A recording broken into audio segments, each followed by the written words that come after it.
What's up guys, Rogue2 here. Today coming at you with the local scene. We got our main man Dewi here who did come first place in the back to duel. He is representing with Phantom Knight, Tearlamant, and we'll just get his profile very quickly. Take it away. How's it going, guys? So we're here again with the best deck going, PK. So this is a bit of a mismatch. It's PK with Tearlamant, Dangers and Burning Abyss. It's a bit janky, but it works really well and you've got lines to get into most of your packages. So it works really well. Let's get started with the PK stuff. So you got the 2 tall scales, 2 silent boots, 1 ancient cloak, 1 ragged gloves, 1 stained greaves, you've got the 2 fog blades and the 1 shade brigandine. All works pretty well. You've got your shade brigandine for level 4 plays if you want to go into your Tank Thief Redoer, or the spice, which you'll see later on, which shuts down a lot of what people are doing these days. It's pretty basic stuff. Your lines of play are quite basic, but as I said, you've got ways of climbing with the PK package. For example, Tall Scales on his own climbs into Cherubini. Cherubini then gets you through to Curious, and then you can open your Tearlamant package if needs be, if you don't see any of them. Next package we're going to talk about is going to be the Tearlamant package. Pretty basic, you want to see them. You know, it's a mill-based deck. If you mill your PKs, doesn't matter, you've got PKs engraved to play with. But if you mill the Tearlaments, wicked, you've got extended plays. So we've got the 3 Shirin, 3 Merly, 3 Habness, the 1 Rhino Hat, and the 2 Field Spell, along with the 2 Sulik. So obviously 3-3-3, you want to see them. The 1 Rhino Hat is awkward. If you don't play it, you don't get into your Kaleido Hat, which is quite big for the deck.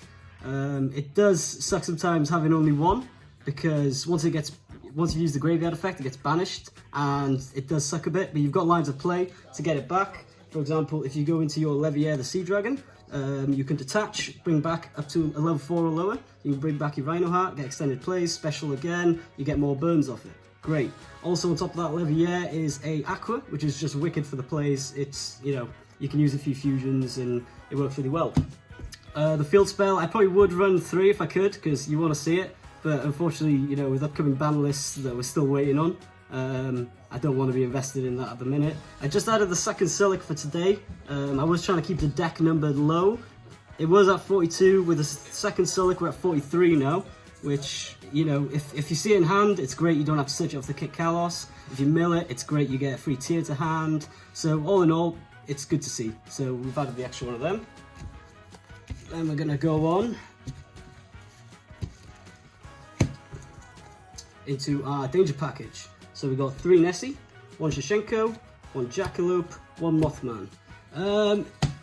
Nessie's great. It's, you know, if you discard it, then you get to search for another Danger, such as the Jackalope or the Shashenko, which is level 3 for your PK plays, which is great. And if you get it out, then again, it's great. You get a draw 1, you got an Acro on field, which obviously works really well for your tier plays. So that's great. And then obviously these 2 are level 3, work well for the PK plays. And then the Mothman's level 4, which comes in useful sometimes. And obviously you get the draw and the discard, which can be useful for Tearlamant plays on top of that. All in all, it's just a way to thin out your hand, thin out your deck, get the cards you want engraved, and hopefully see more cards that you want in hand. So, you know, it's just more of an extension kind of package for the deck. Next we go to the miscellaneous. Obviously you need the Seer, the Graph, and the Snow. With a mill-based deck, Snow is just wicked, you know. You wait for your opponent to special summon, flip it upside down. A lot of times that does the job. If not, you know, it's got extended plays. The Burning Abyss package, it's not great to see him in hand. It's not great to mill him, unless you've got the Cherubini in rotation already. If you don't, then it's not too bad if you mill it, because you can just shuffle it back in with one of your tier plays to go into the Mud Dragon. So it's a good way to kind of come back if you do end up milling one of them. But they are needed for the, you know, for the climbing. If you only open PK names, obviously you want to get into your Curious, which will then let you mill to get into your Tearlaments package and start fusing off, which is quite necessary. Then we'll go on to the spells. So here you got your second cards. You got 3 Super Poly, you got 3 Dark Ruler. There's no hand traps in this, it's just board breakers, which is what we want to see. Super Poly is really good, obviously in this format for unexplained reasons. You know, I don't need to say it. Dark Ruler is great, just breaks your opponent's boards, let you build yours, and then, you know, hopefully let them struggle to try and get over it. You've got the extenders, so you've got your Foolish, which is just great. If you open tiers, you can send a PK with that. You open your packages. If you open PKs, you can send tiers. It lets you extend, it lets you get what names you want in the grave. It's just good all around. especially in a mill-based deck where you want to send stuff to grave on effects. You got Rotor. Sorry about the gold, I did have a collector's, but you know, someone took it off me. Didn't they, Robin? I wonder who. Yeah, I want that back. Rotor's awesome. Obviously, opens any PK name you want. If you don't have your Torn Scales, you can get your Torn Scales. If you've got Torn Scales, you can get whichever other one you want. The Silent Boots, Ancient Cloak, Stained Greaves, whatever you want. It's extension. On top of that, you can also search for your Rhino Heart, which is just wicked. So all around, it works really well with the deck. You got Instant Fusion, self-explanatory. You know, it gets you places for very little, and it just works really well in a tier-based deck. You got Galaxy Cyclone. If you see it in hand, it's an option to get rid of cards. If you get it milled, it's great. It's an option for a mine if needs be, because obviously main deck, you haven't got many options for that in a deck this tight. You know, deck space is quite limited for what I'm running here. I don't want to run up the deck size because obviously I want the best chance of seeing my mills as I can. So that's it for the main deck. We will then move on to the extra deck. So extra deck, this is very tight. I've tried going over it to change a couple of things. I can't find the flex spots in here, but you know, interpret it as you want. If you like the deck, try it out. There's lots of lines of play. It's, you know, it's just a brilliant deck. I'd recommend trying it, especially if you're a PK lover. So you've got the one Break Sword. I know one, but it's a good card. It can open up your plays. It's just a brilliant card for the deck. You can't not play it.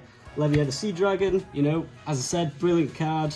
It lets you play around, get your Rhino Heart back. It lets you extend. A lot of the times you end up going into a bad niche and you have Curious on the field. If you've got 2 level 3s, you can end up going to Levier.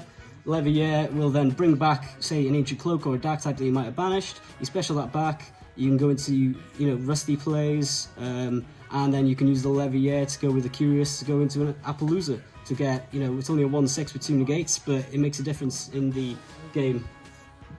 We then got Time Thief Redoer for tier plays. It's just wicked. It's a good way to open your tier package during your opponent's turn and to interrupt. You got to play it if you can, you know. I'd love to cut it, but it's got to stay. Also a chance of ripping your opponent's cards, getting additional effects. It's just a good card. Abyss Dweller, that's what you want with your level 4s. I mainly go to Abyss Dweller, depends on the matchups you get, but Abyss Dweller is pretty wicked. Shuts down most of the decks these days. Sprite struggles to play against it with a frog package, and keep rotating cards. You've also got tier elements. You make tier elements like I did today. Just make Abyss Dweller and just watch him struggle. It's brilliant. And again, lots of other decks, you know, they reoccur from the grave in this kind of format. This shuts them down. They can't do that. You know, if you get someone with the adventure package, they try and do Water Enchantress.